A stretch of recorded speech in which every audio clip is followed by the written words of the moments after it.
Buksan po natin ang ating mga banal na kasulatan dito po sa aklat sa Apokalipsis, Revelation chapter 19.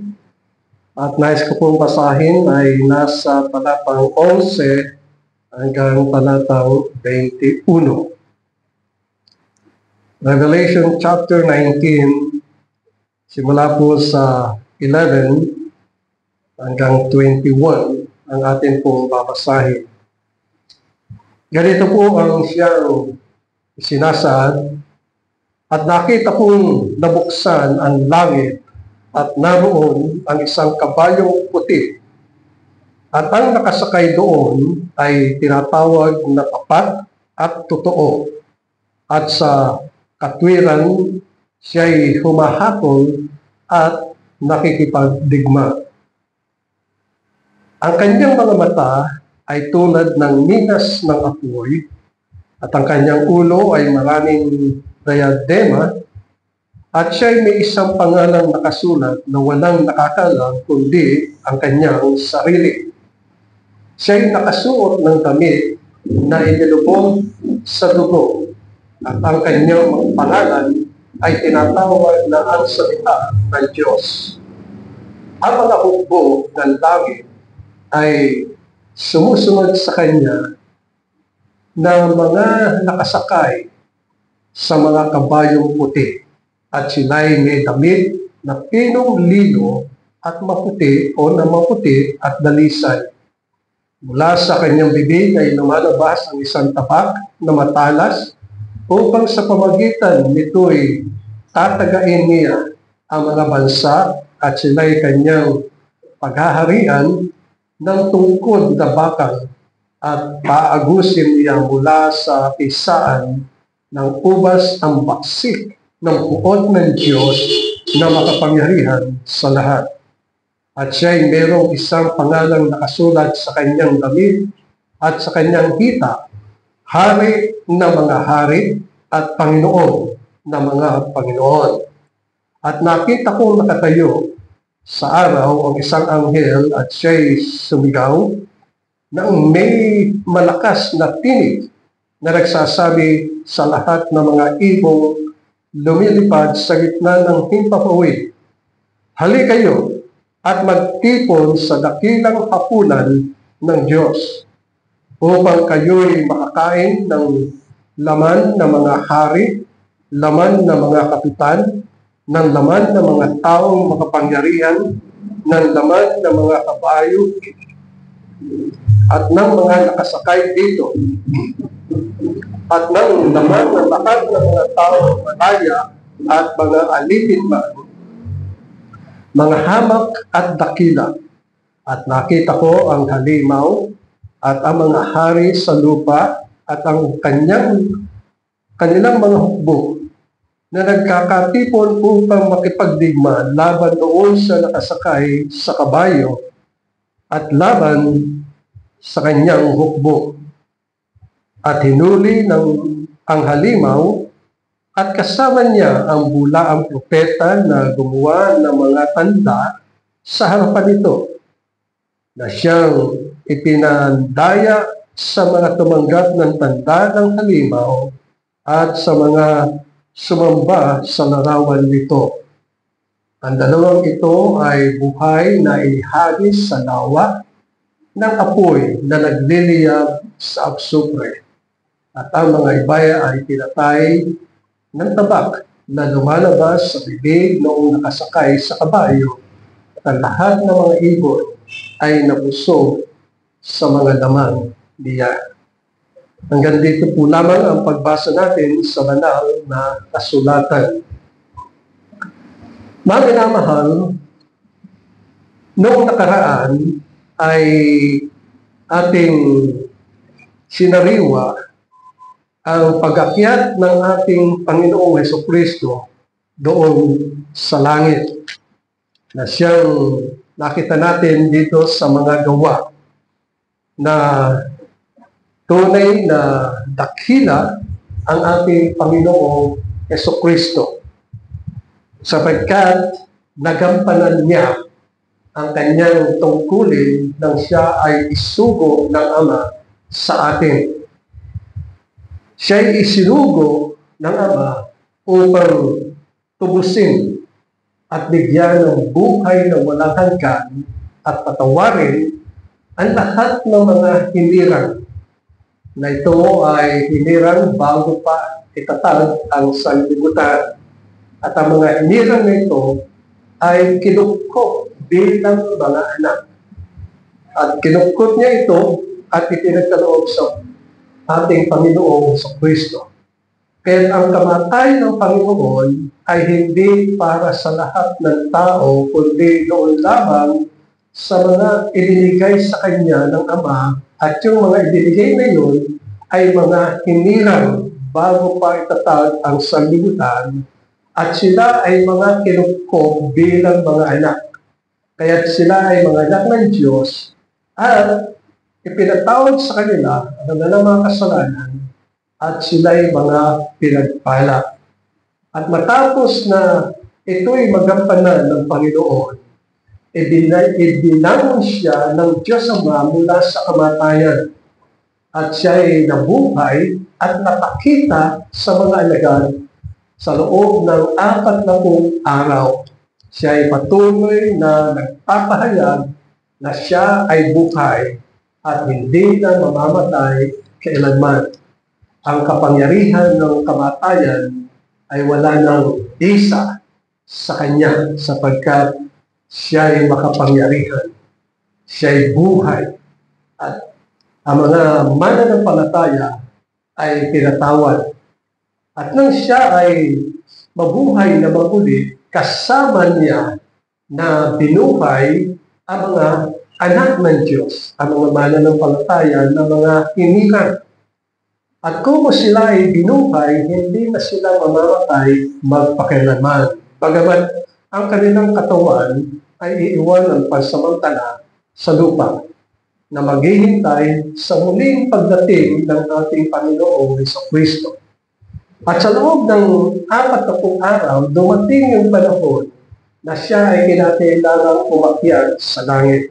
At nagbiling siya, tulad na sinasabi sa mga Gawa, Kapitulo 1. Pinagbiling niya sa mga alagad na sila'y manatili sa Jerusalem hanggang tanggapin ang kapangyarihan ng banal na Espiritu. Ang banal na Espiritu ang siyang tinukoy ng ating Panginoong Jesucristo sa Kapitulo 16 ng Juan, na doon ay sinasabi na kinakailangan siya umalis sapagkat hindi nararapat na ang mga mananampalataya ay nag-iisa. Kinakailangan na sila ay pagkalooban ng banal na Espiritu, at ang banal na Espiritu ay mananahas sa kanilang mga puso sapagkat ang banal na Espiritu ang magiging gabay, siya ang guro, magpapahayag ng mga katotohanan sa buhay ng isang mananampalataya. Kahit ang mga mananampalataya lamang ang may banal na Espiritu, at ang walang banal na Espiritu o walang Espiritu ni Kristo, ito ay hindi niya pag-aari, kundi ang pag-aari lang niya ay ang mga mananampalataya. O kaya nga sila ay pinapatubayan at ginagabayan ng banal na Espiritu.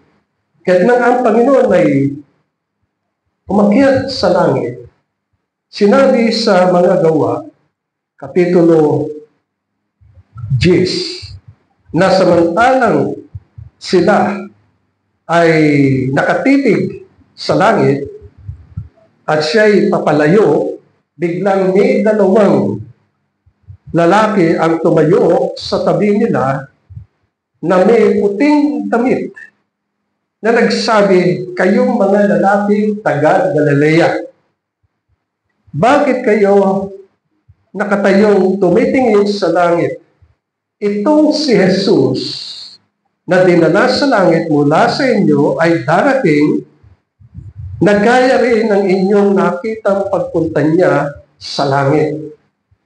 So ito ay isang panukala ng Diyos na gagawin ng ating Panginoong Kristo para sa mga mananampalataya at magkaroon ng tagumpay na pamumuhay at tunay na baguhin ang lahat ng mga bagay.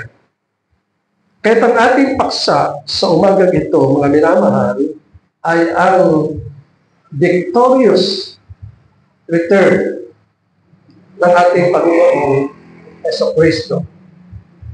Dito sa ating binasa, sa Kapitulo 19 ng Apokalipsi, ito ang itinahayag na pagdating ng ating Panginoong Jesucristo.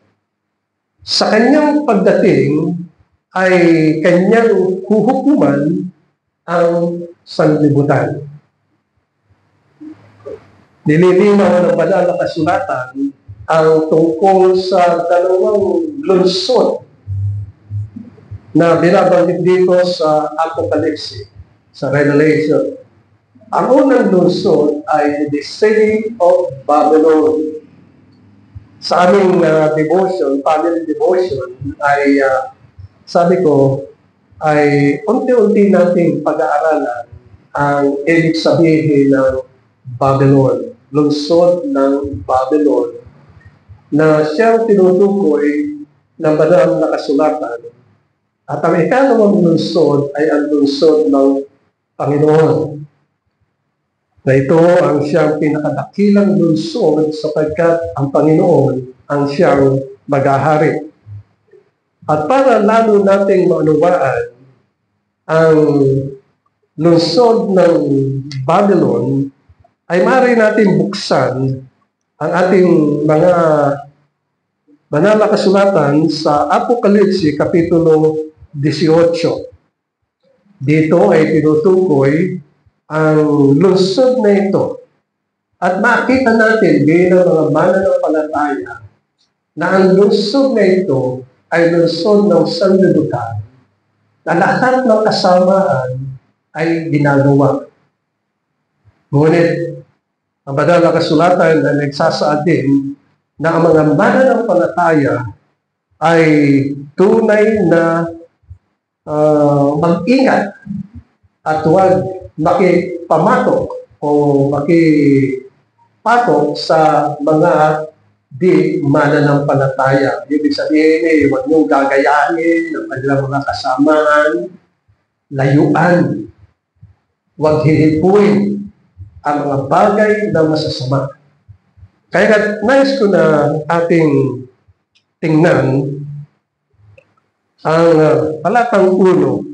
Sabi dito sa Kapitulo 18 ng Revelation chapter 18 verse 1, pagkatapos ng mga bagay na ito ay nakita ko ang isang pang-anghel na nanawag mula sa langit na may dakilang kapangyarihan. Inyong pagmasdan, ang mga anghel ay may dakilang kapangyarihan. At ang lupa ay nagliwanag ng kanyang kaluwalhatian. At siya'y sumigaw na may malakas na tinig na nagsasabi, bumagsak ang dakilang Babylonia.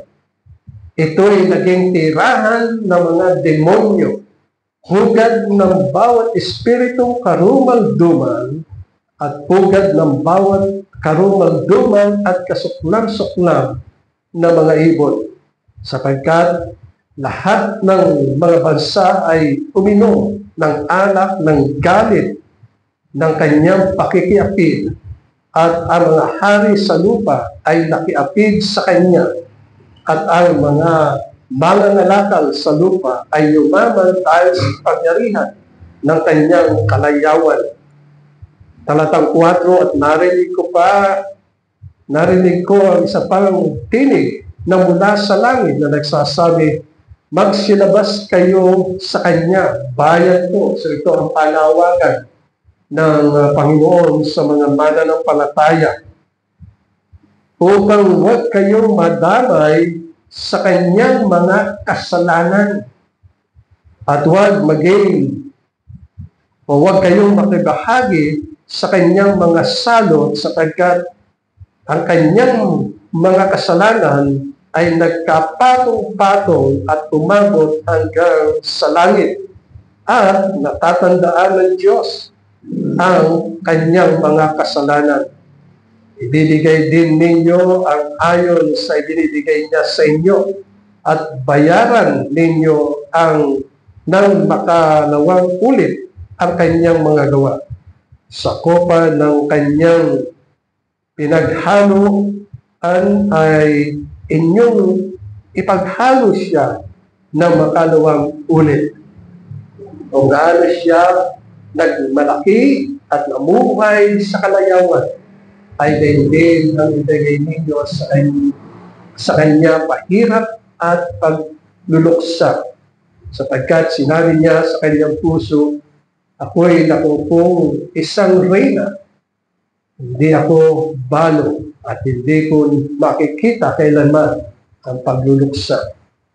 Kat sa loob ng isang araw ay darating ang mga salot sa kanya, kamatayan, pagluluksa at gutom, at siya'y lubos na susunugin sa apoy, sapagkat makapangyarihan ang Panginoon Diyos na humatol sa kanya. Dito, mga minamahal, ay ipinahayag ng Panginoon Jesucristo kay Juan ang mga bagay na sasapitin ng mga taong masasama. At dito itinutukoy yung kanilang mga ginagawang kasamaan. Kung ating titingnan ang banal na kasulatan, ay masusumpungan natin dito ang mga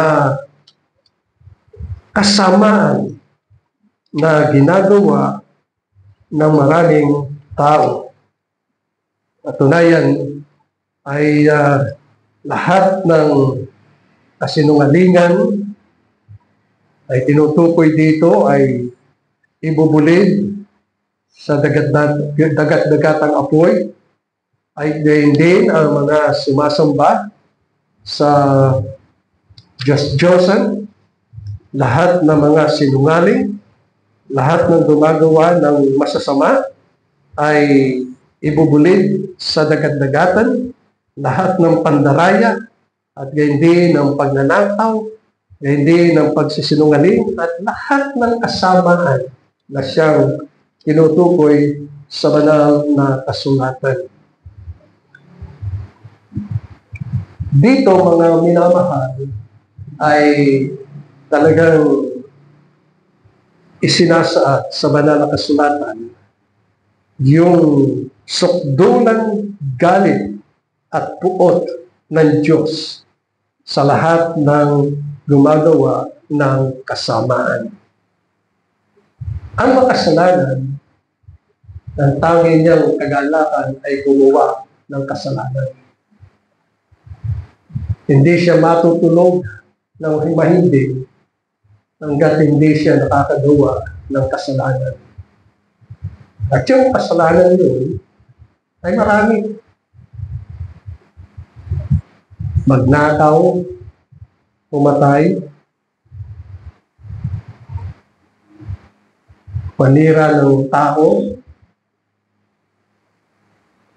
lahat ng mga bagay na naisip natin na masama. Kaya ang tao makasalanan ay sukdulan ang kasamaan sapagkat ang naiisip lamang niya ay pawang gumawa ng kasamaan. At dahil dito, dumating na ang Panginoon ay kinakailangan bumaba mula sa langit na siyang tinutukoy dito sa Kapitulo 19, talatang 11. Ito ang ipinakita ng Diyos kay Juan, at sabi dito sa talatang 11, at nakita kong Nabuksan ang langit at naroroon isang kabayong puti ang nakasakay doon na tinatawag na tapat at totoo.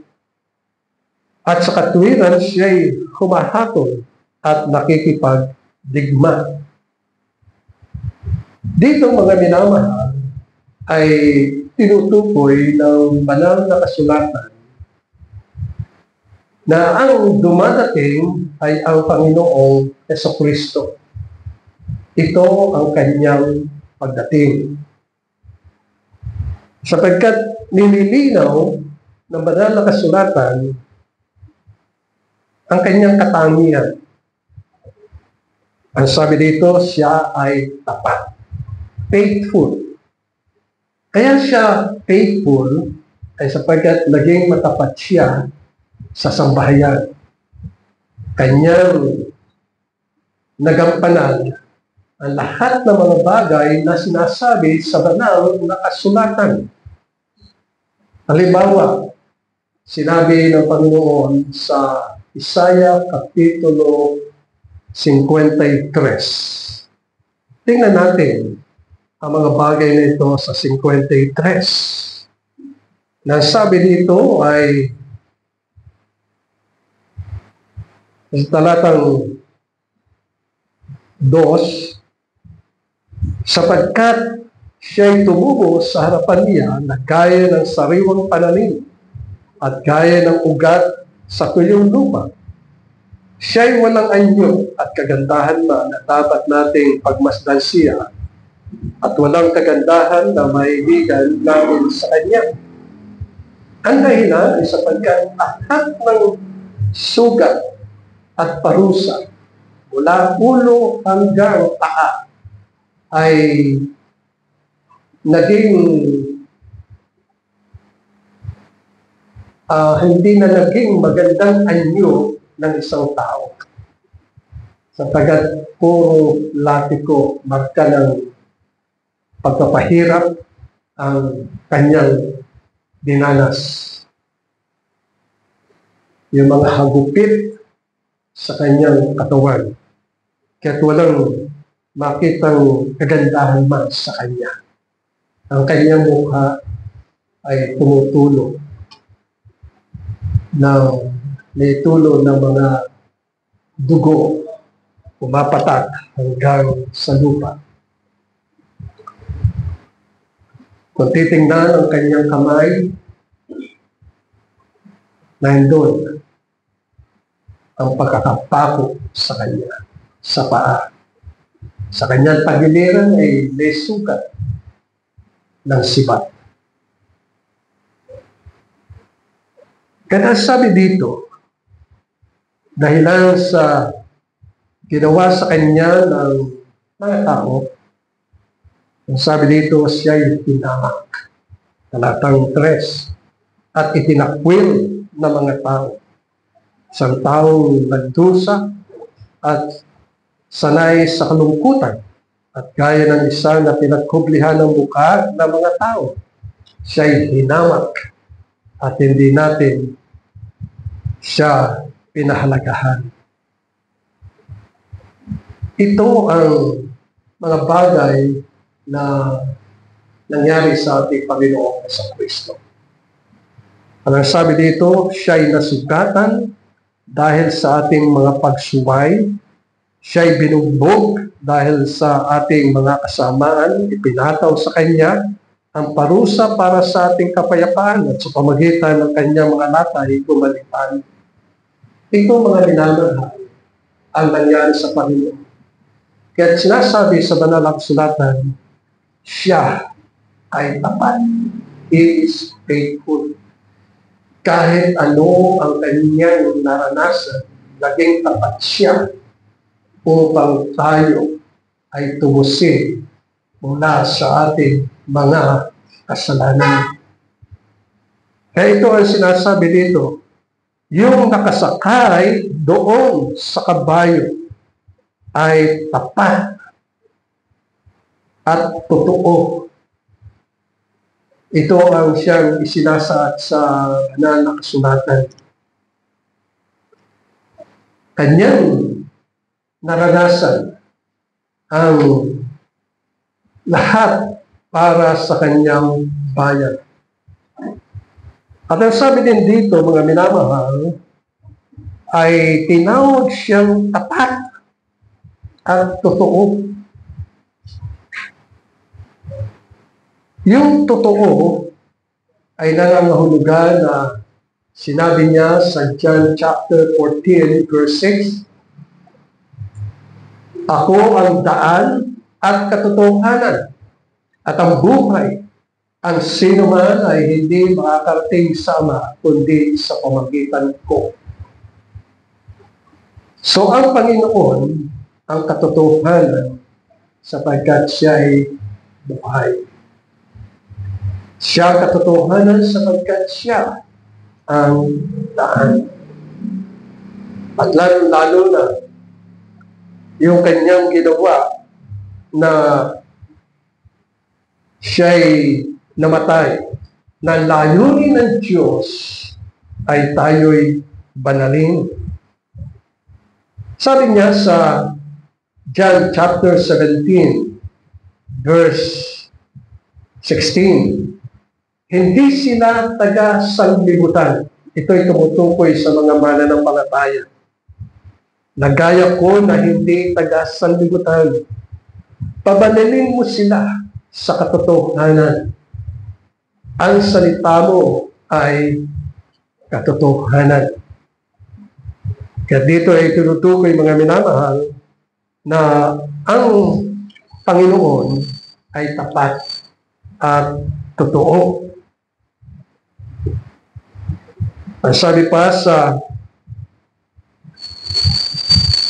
sumusunod na talata, pangusap, "At sa katwiran, siya'y humahatol at nakikipagdigma." Ito ang siyang tinutukoy dito sa talatang 11. Siya ay tunay na matuwid. Ang kanyang ginagawa ay makatarungan. Pag sinabi natin makatarungan, ang sabi ay, ang sino man magkasala ay kinakailangan parusahan. Sapagkat mayroong pamantayan na binigay ang Panginoon. Dalawa lang ang ating makita sa banal na kasulatan. Ibigin mo ang Panginoon mong Diyos ng buong puso mo, buong kaluluwa mo, buong kaisipan, at buong lakas. Yun ang pamantayan. Yun ang siyang sinasabi ng Panginoon. At ang pangalawa ay ibigin mo ang iyong kapwa na katulad ng iyong sarili. Kaya sa pamagitan noon ay ang kahatulan ng Diyos, tulad ng sinasabi dito na siya'y mahatol, hahatulan niya ang tao ayon sa katarungan. Ang ibig sabihin po, ang tao yun ay umiibig sa Diyos, may katarungan na siya itatanggap ng kaloob mula sa Diyos. At kung ang taong yun ay umiibig sa kanyang kapwa, meron din siyang tatanggapin na kaloob mula sa Diyos. Pero kung siya ay lumalait at hindi niya binibigyan ng halaga ang salita ng Diyos, gagawa siya ng katarungan na kanyang hahatulan ng mabigat. At ang nakakalungkot ay hindi lamang parusa, kundi walang hanggang kaparusahan doon sa dagat-dagatang apoy. Kaya yun ang katarungan ng Panginoon. At lalo-lalo na yung relationship, ugnayan ng tao sa kapwa-tao. Kung lumalabag sa kalooban ng Diyos, kasi ang sabi ng Panginoon, ibigin mo ang iyong kapwa na katulad ng iyong sarili. At nilabag mo ang karapatan ng tao dahil sa iyong kasamaan, naroroon ang katarungan na iyong tatanggapin mula sa Diyos kasi katarungan ang Diyos.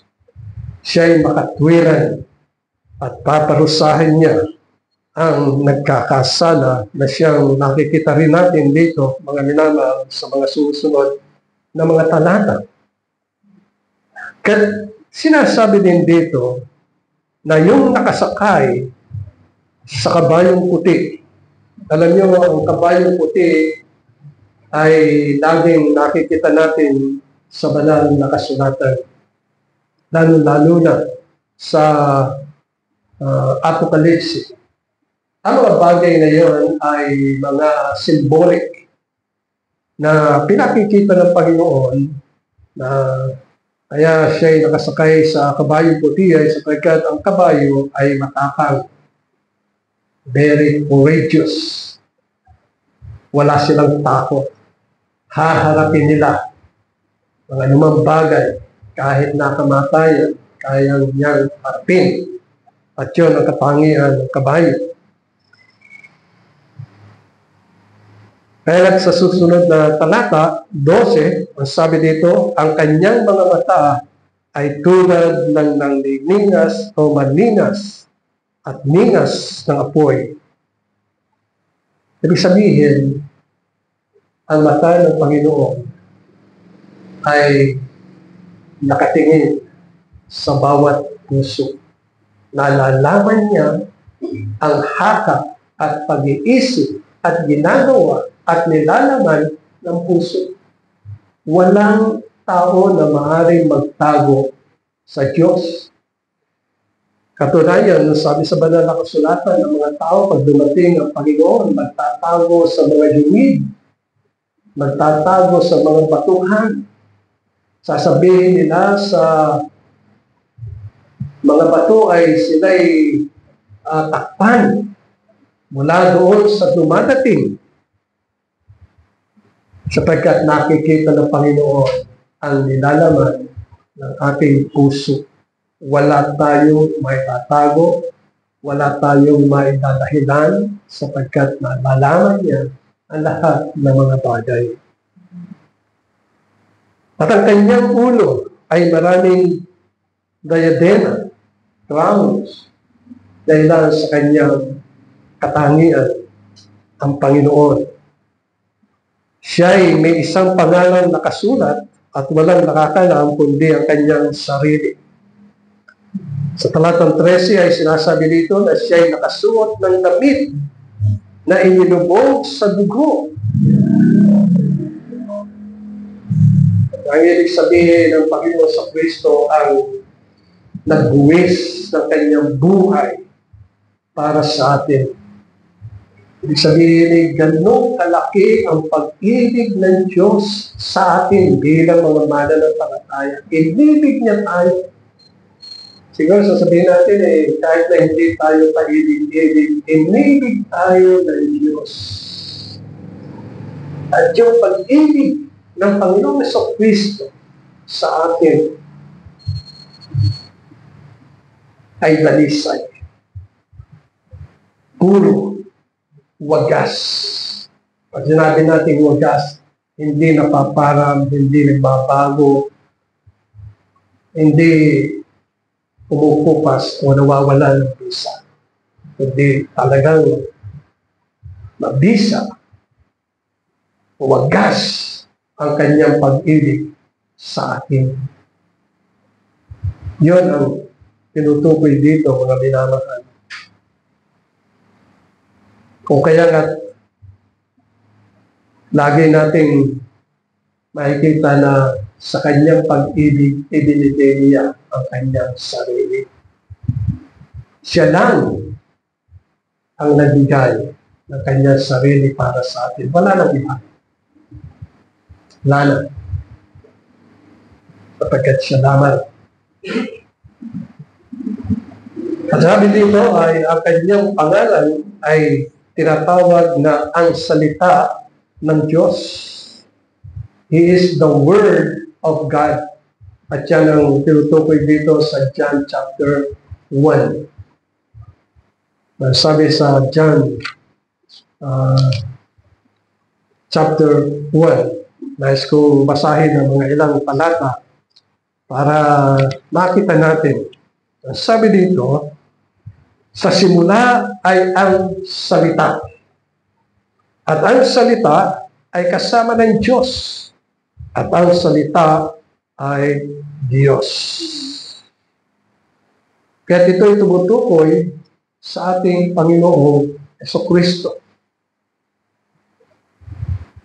At sa kanyang pagdating, kasama niya ang mga hukbo. Ang sabi sa verse 14, at ang mga hukbo ng langit ay sumusunod sa kanya na mga nakasakay sa mga kabayong puti at sila'y may damit na pinong lino na maputi at dalisay.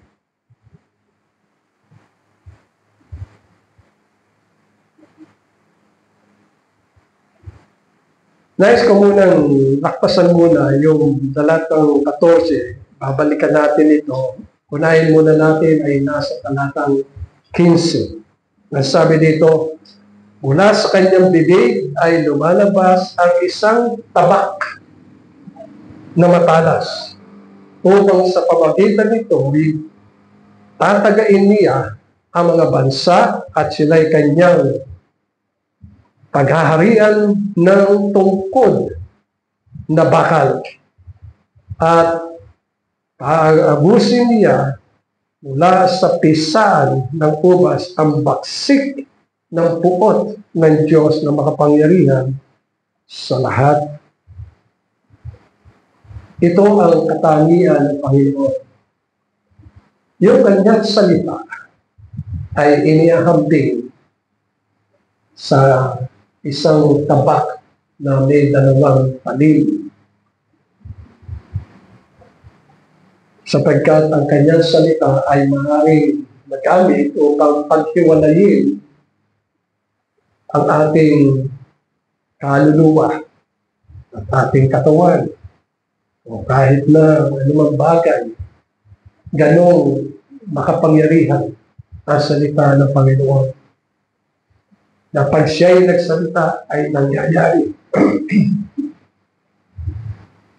Nagagawa. At yan ay makikita natin sa mga sumusunod na mga talata.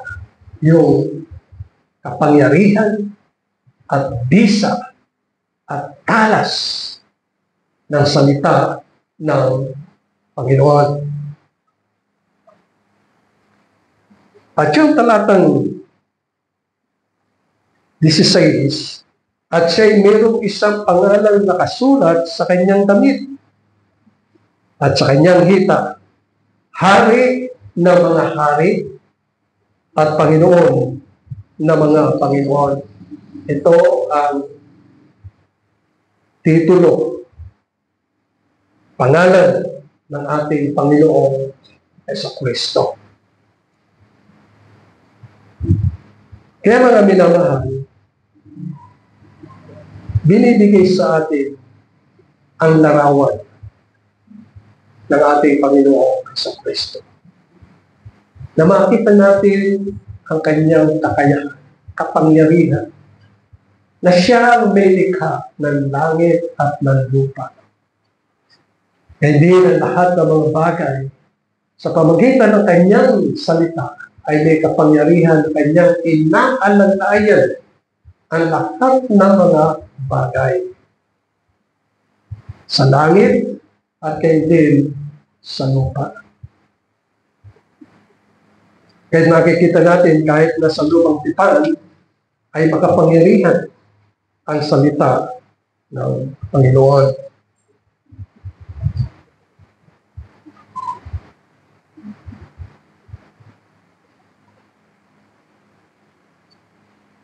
Dalawang bagay ang ating pag-aaralan, mga minamahal, at ito ang ikalawa. Una ay pag-aaralan natin ang dalawang hukbo. Ang unang hukbo na makikita natin dito ay ang hukbo ng mga naninirahan sa Babylonia. Alam natin na ang Babylonia ay yung mga nasa sanlibutan. Na siyang binasa natin dito sa Kapitulo 18 na gumagawa ng kasamaan. Ang hukbong ito ay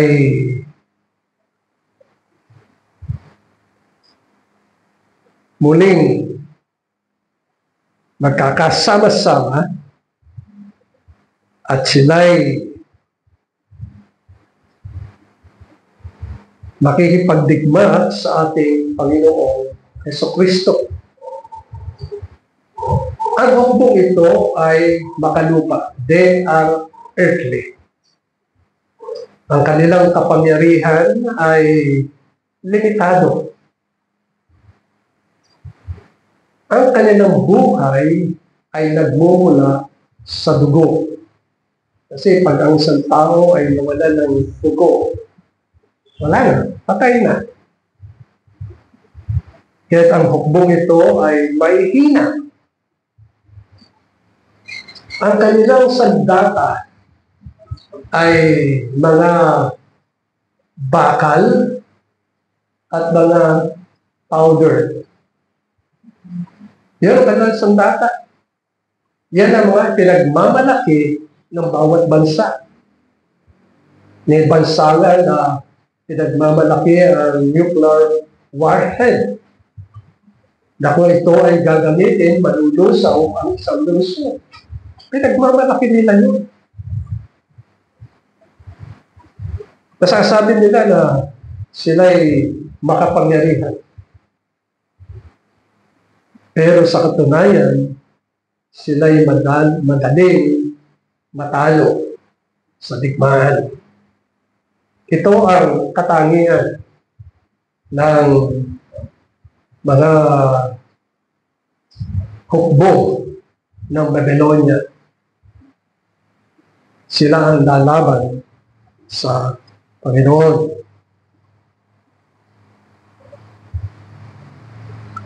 And then, ang isa pang hukbo na tinutukoy dito, mga minamahal, ay hukbo ng Panginoon. Yan ang sinasabi sa talatang 14. Ang mga hukbo ng langit ay sumusunod sa Kanya, sumusunod sa ating Panginoong Jesucristo, at sila ay mga nakasakay sa kabayong puti. Handa silang makipagbaka. Sila'y may damit na pinong-lino. Ibig sabihin, talagang napakaganda ng kanilang kasuotan. Kaya yung mga lalaking tumabi sa mga alagad, habang ang mga alagad ay nakatingin sa langit, dahil sa ang Panginoon ay umakyat. Ang sabi sa banal na kasulatan, sila ay nagtataglay ng maputing damit. So ang mga anghel ay mayroong maputing damit. Nang ibig sabihin ay sila ay mga banal, walang dungis sa harapan ng Diyos. At tayo naniniwala din na mga hukbong ito, hindi lamang mga anghel, kundi kasama rin ang mga mananampalataya. Kasama sa pakikipagbaka. Sila'y nadadamitan din ng pinong-lino. At yung damit nila ay maputi sapagkat nahugasan ng dugo ng ating Panginoong Jesucristo. At sinasabi dito, sila ay dalisay. Ang anghel ay espiritu, wala silang katawan. Pero nadadamitan sila, nakasakay din sa kabayo. Ang mga mananampalataya ay may katawan. Sila ay mga espiritu na may katawan. Nakasakay sa kabayo at sila ay nadadamitan ng maputing lino at dalisay, sapagkat nilinis sila sa pamagitan ng dugo ng ating Panginoong Jesucristo.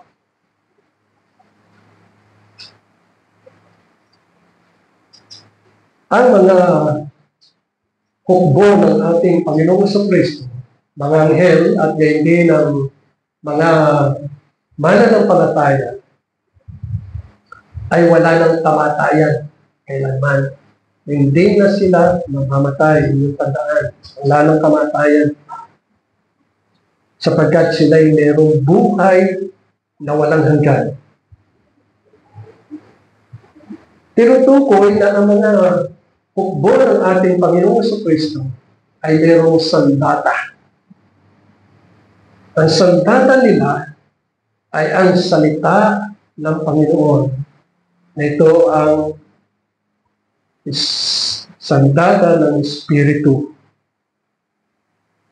Naalala ninyo si Moises nung mamatay? Sabi sa Jude chapter 1 verse 9, subalit si Miguel na arkanghel nang makipaglaban sa dyablo at nakipagtalo tungkol sa katawan ni Moises, ay hindi nangahas gumamit ng isang hatol na may pang-alupusta laban sa kanya. Kundi, ano ang ginawa ng anghel? Sabi niya, sawayin kanawa ng Panginoon. Ito ay inilahad ni Jude sa kanyang sulat. Inaagaw ng dyablo ang katawan ni Moises mula sa anghel. Ngunit ano ang ginamit na sandata ng anghel? Ang salita ng Panginoon. Sapat. Ang mga bagay na yun.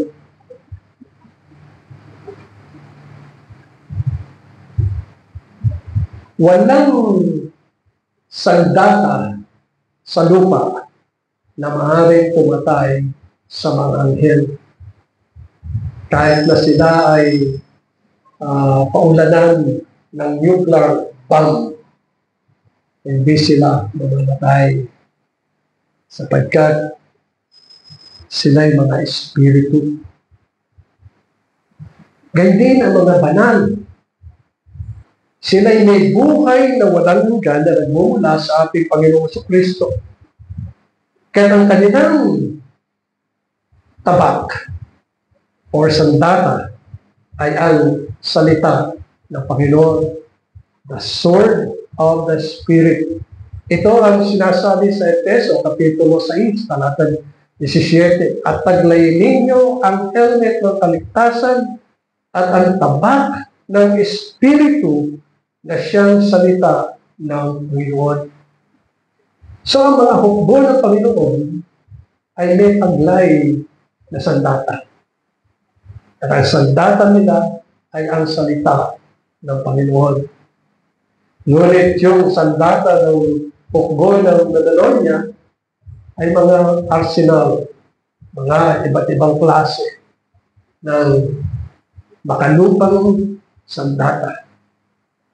Pero alam natin na hindi magtatagumpay ang mga hukbo ng Babylonia. Sapagkat ang mga bagay na ito ay makalupa. Ito ang siyang isinasaad dito sa pinag-aaralan natin na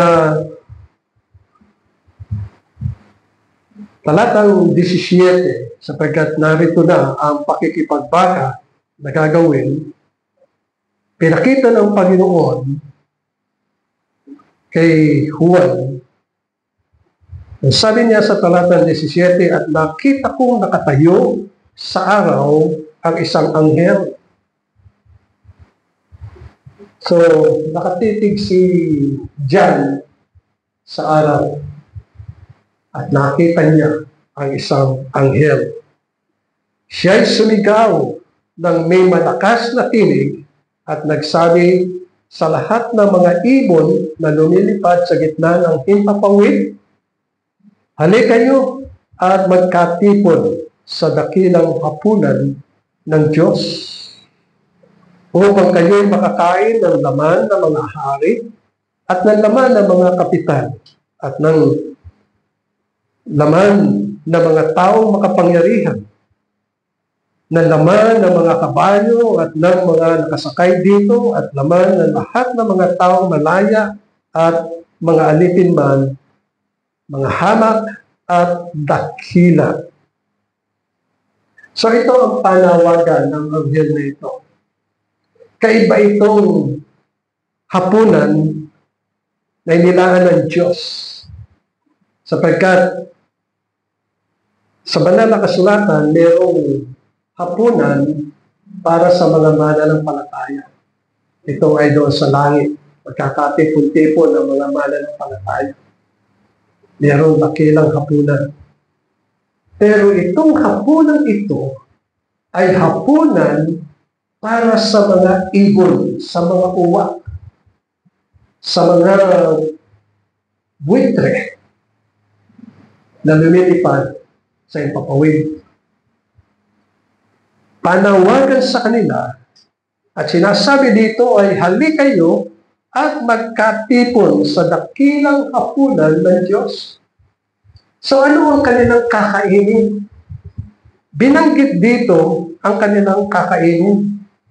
Sabi niya, kayo'y kakain ng laman ng hari sapagkat magkakaroon ng kamatayan ang mga hari, ang mga kapitan, ang taong makapangyarihan, ang mga kabayo, ang mga taong malaya, mga alipin, mga hamak at dakila.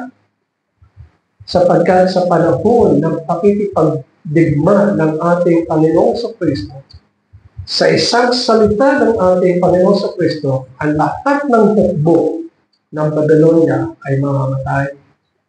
Kaya nagsabi sa banal na kasulatan, tinawag niya ang mga ibon, ang uwak at mga buitre at lahat ng mga kumakain ng laman ng tao at kabayo, na ito ang magiging hapunan nila.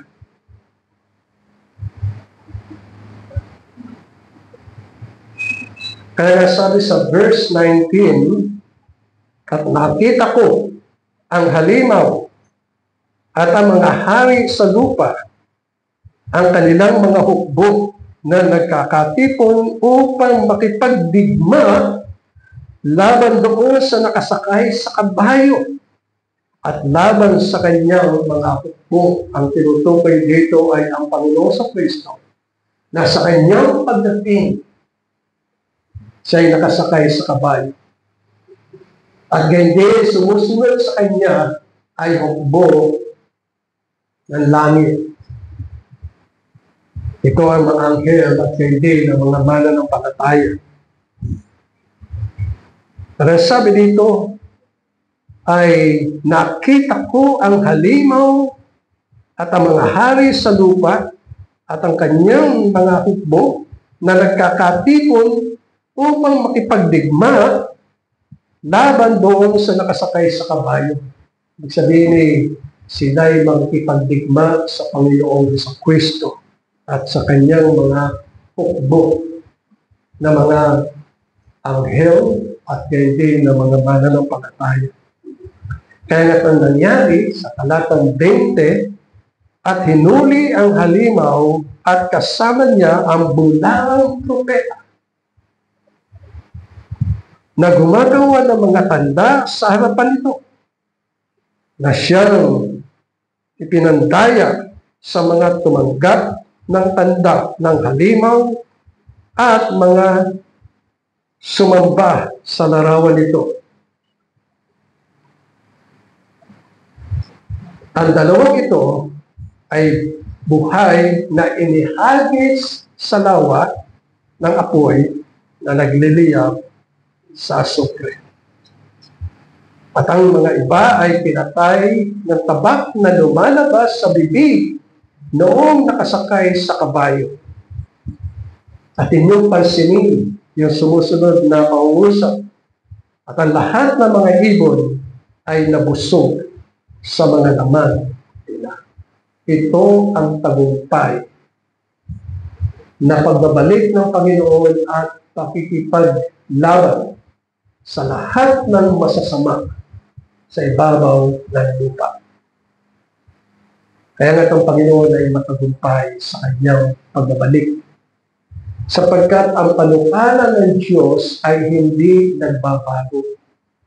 Isinaan dito sa Apocalypse, sa Revelation, ang mga bagay na mangyayari. At tayo bilang mananampalataya, nananalig tayo na sa pagdating ng Panginoon, ang lahat ng mga bagay ay aayusin ng Panginoon sa kanyang pagbabalik. Lahat ng masama ay ibubuli sa dagat-dagatang apoy. Sapagkat yun ang kanilang hinatnan. Sapagkat ang Diyos ay makatarungan. Siya'y puspos ng katwiran. Na lahat ng ayaw sumampalataya sa Panginoon sa Kristo, ang lahat ng ayaw sumunod sa tinig ng Panginoon, ang lahat ng ayaw manambahan sa Panginoon sa Kristo, ay ibubuli sa dagat-dagatang apoy. Kaya tayo lubos na nagpapasalamat, mga minamahal, sapagkat sa atin, pinahayag ng Diyos na tayo'y lubusang mahal ng Panginoon, sapagkat ibinigay niya ang kanyang sarili sa atin upang ang sino man sa kanya'y sumampalataya ay huwag mapahamak, kundi magkaroon ng buhay na walang hanggan. Amen.